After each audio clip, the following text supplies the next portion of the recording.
So if you're struggling to consistently get sellers and buyers, whether it's on a month-to-month basis or whether some months you do very well and some months you don't do so well and you're wondering what is the issue, because ultimately what you want is consistency and you want to have a good balance where every single month you're just doing better and better, it could be down to the fact that you're not tracking these three numbers. So how I came to this conclusion was that we typically enroll about 40 to 50 new agents into our program, and I noticed that there was a vast distinction between those who do very well and those who don't typically do well. Now, what I mean by that is those who do well, I noticed, are tracking certain numbers, and these three were part of it, where they would always be relentlessly looking at improving at those numbers, and that's what helped them do consistently well, versus those who are just doing average and or just not doing very well at all, is they never did any tracking on these numbers or tracking at all, and they just let the economy, whatever's going on in their life and real estate, just affect them every single day. So if you really want to make sure that you're consistently growing every single month on month, pay very close attention. So I'm going to cover in detail what are these three numbers and what you should be looking out for. So the first number that you need to be looking out for is CR rate. So what that basically means is your contact rate. And then the second number that you need to be looking at is your AR rate, which is an acronym for appointment rate. And then the third number that you need to be looking at is your CNV, which is an acronym for conversion rate. Now, how I really understood this and how I came about with this whole entire process is a quick story about how a friend of mine manages his family's McDonald's franchises. So I remember we're having a conversation and he told me that they realized that once they were tracking their numbers consistently and looking at what they needed to improve on by making those small, minute details, their revenue drastically increased. So what do I mean by that? Let me give you a quick, easy example. So let's say, for example, they would be tracking every single day, all right, for a particular time slot, let's say between 6 to 9 a.m. So what do I mean by that? 6 to 9 a.m., they're tracking at who ordered coffee, what type of coffee, let's say Americanos. And then from that 6 to 9 a.m. perspective, they're looking at, okay, who ordered cappuccinos with full cream milk? And then they're looking at who ordered cappuccino with almond milk. Then they look at who ordered the buri meals, who ordered the buri, just the buri burger, for example, who ordered the egg McMuffins, etc., etc.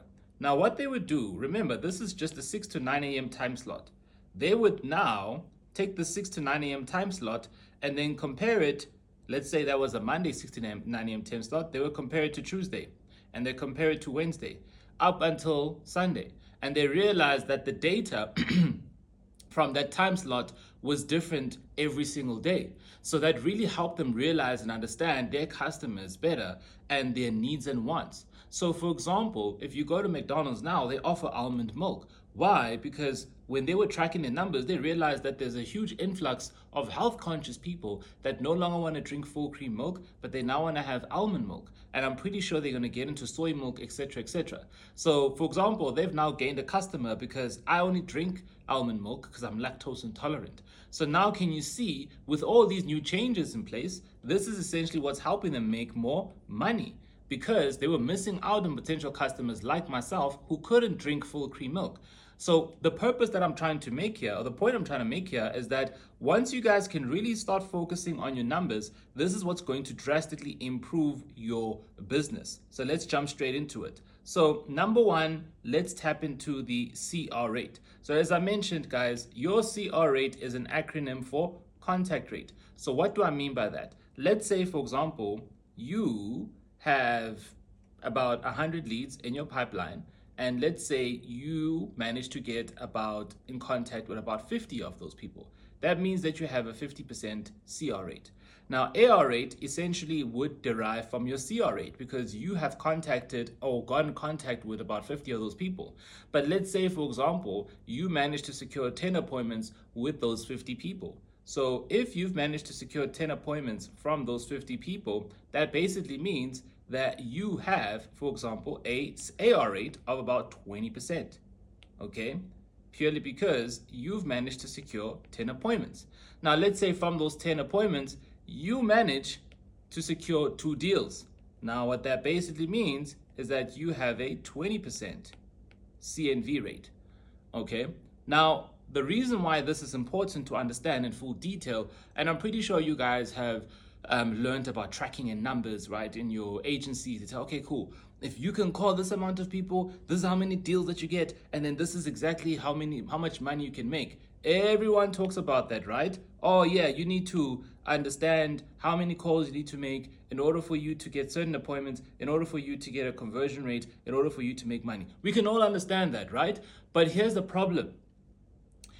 If you don't have a good CR rate, for example, that means that your AR rate is going to suffer, which means that your CNV is going to suffer. If you have a terrible AR rate, but a good CR rate, that means your CNV is going to suffer because your AR rate is terrible. If you've got a good CR rate, a good AR rate, but your conversion rate is bad, that means that you're still going to suffer because you have not improved on your CNV. So what I've noticed is that many agents really understand these concepts, but the problem is they don't know how to improve on those numbers and they're not tracking. So I would first say, number one, you need to track, because if you're not going to track anything, you don't know where you suck. And that's the core element here. Guys, many agents, as I said, don't really know what's their CR rate. What's the point if you don't know your CR rate? Because if you don't know your CR rate, how do you know in terms of how many deals you're going to be securing if you don't know your CR rate? So it's very important to start tracking your numbers and start looking at, okay, from the leads that I'm contacting, what's my CR rate? Same thing with AR and same thing with CNV. Once you've now figured out your numbers, now we can start looking at what we need to improve on. I would say a good rule of measurement, a good rule of thumb, and again, this all does vary in terms of the type of lead, but with our business and with our client, we always say that you need to have a 75% CR rate, you need to have a 20% AR rate, and you need to have a 20% CNV. If you are below any of these three numbers, for example, then you need to improve on either three. So I'm going to walk you through in terms of what we would suggest, or what I would suggest, if, for example, you have a low CR rate or you want to improve on that, etc., etc. So let's go back to the CR rate. Guys, if your CR rate is low, or if it's not where you want to be, what you need to be working on is your follow-up process. Okay, how are you following up? How aggressively are you following up? I have many agents who have a very low CR rate, and when I ask them why is the CR rate low, and they don't understand why, and I ask them, okay, how often are you following up? They're not following up enough. Guys, if you really want to improve your contact rate, you need to follow up aggressively. So what do I mean by that? You need to be contacting your leads at least 4 times a day, every single day, nonstop, until they respond. So what do I mean by that? By 4 times a day? Well, either contact them twice in the morning, once in the afternoon, once in the evening, or twice in the evening, once in the afternoon, once in the morning, every single day until they respond. You don't stop until they respond. That is the key behind following up. We don't stop until we respond. That is what I notice all the top clients do very well, is they don't stop until they get a response. And now that they know specifically in terms of how often they need to call, they already know, okay, cool. I've noticed that whenever I do that, whenever I contact them 4 times a day over 3 days, I typically will get a response on the second or the third day. Whether positive or negative, the focus here is to get that contact rate up. Because if you can improve on that, then our AR rate will automatically improve. Now, if your AR rate is terrible, I can definitely tell you it's all due to your sales skills. And if I had to really break it down, I would say it's your communication. So what do I mean by communication? Many of you guys are very pressure sales driven people.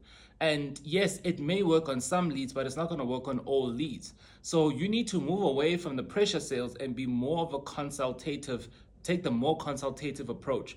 Because if you can start asking them questions, really trying to get an understanding as to where does their interest stem from, whether it comes to buying or selling, and you genuinely show that you're interested and you want to help them, that is what's going to significantly improve your AR rate. Many agents I've seen can easily bump up their CR rate, but then their AR rate is typically low because they were taught to be very aggressive when it comes to their communication. Guys, people don't like aggressive communication. If you walk into a store and you have a sales consultant that asks you, can I help you? And you say, no, you're just looking. Can you imagine that person now is trying to force you to buy something? You wouldn't like it. So why do you do the same to sellers and buyers? Guys, these people are still human, and it's a very big asset or very big this is a very big purchase that they need to make, or it's selling their house as a sentimental value. So all I'm asking is to start practicing and sympathizing with your clients, and also have big empathy when it comes to these type of situations, because if they feel that you are just hungry for commission, you're going to lose out, which means that that's going to ultimately decrease your CNV. Okay, now if you have a low CNV rate, hands down, it's really because you're either not providing enough value or there's no certainty. So in my previous video, I spoke about the 3 things as to why you may not be making enough money or reason why your deals aren't closing. And if you want to find out a little bit more about that, I would say go check it out. But many agents, guys, gone are the days where you can just say that you've been in the industry for 20 years and that's it. People want to see proof. All right, there's a lot of scammers out there. They read a lot of horror stories about how estate agents have scammed people, how estate agents make easy, quick commission. That's just how the public perception of agents are. So unless you are providing value, unless you're providing absolute certainty that you can help them, your CNV rate will only increase in equivalence to the value that you hold, all right, to the influence that you have, to the credibility that you have. You have to tick all boxes. I'm sorry, now you have to tick all boxes. Whereas before, if you just had experience but you weren't online, great. But now you need to be online. If you don't have experience, you need to make sure that you are providing as much value and certainty for them to actually see that you're capable. And that is the 3 things, guys, that you need to be tracking relentlessly every single day when you are in contact with leads. Get a spreadsheet. I don't care if it's on paper, but if you can track your CR, your AR, and your CNV rate, look at those numbers, look at the KPI numbers that I put in there, and you want to compare it. And if you're realizing that you're not doing well on either of the 3, are you following up enough?